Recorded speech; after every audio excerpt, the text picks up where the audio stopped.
When you go back to your countries, please ask your leaders, why aren't you funding the African Union?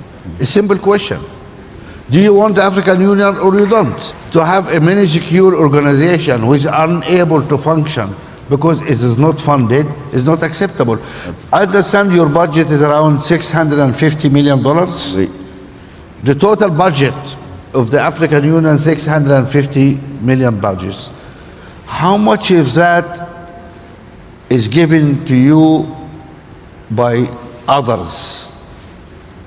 European Union, other people. Guys, in case you don't know what's going on, that's Mo Ibrahim, Sudanese billionaire, having a candid conversation with former AU Commission boss, Moussa Faki. Entre 66 et 70%. Between 66 and 70% budget d'investissement of the investment budget is funded by partners, and most of the times more than that. I like the word partners because they call them partners. Yeah. So, 5 minutes later, they don't call them colonialists, imperialists. But when they give us money, partners.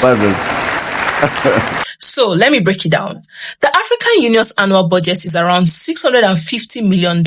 Yet, about 70% of that is funded by foreigners, mainly the EU and China. So we chant African solutions for African problems, but someone else is paying the bills. That is not sovereignty. That is outsourced leadership.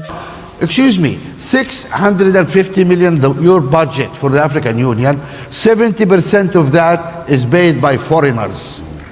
What are you doing? What are you doing? And those presidents go every February to Addis Ababa to hug and dance and sing. What is that? This is a farce. Either we are serious or we forget it. Unacceptable. Très frustrant. I think It is frustrating, actually. Even your beautiful building in Addis Ababa was built by the Chinese. Yes. But let's keep it a buck. The AU has actually made some progress, from peacekeeping to the AFCFTA. But it's also slow, underfunded, and politically weak. And Mo is not attacking Africa, he's challenging it. Because what's the point of 55 presidents hugging in Addis Ababa every year, like he said, if they won't fund the very union meant to unite them and develop the continent? Africa must rise to its own occasion. If we say the AU matters, then we must start to fund it.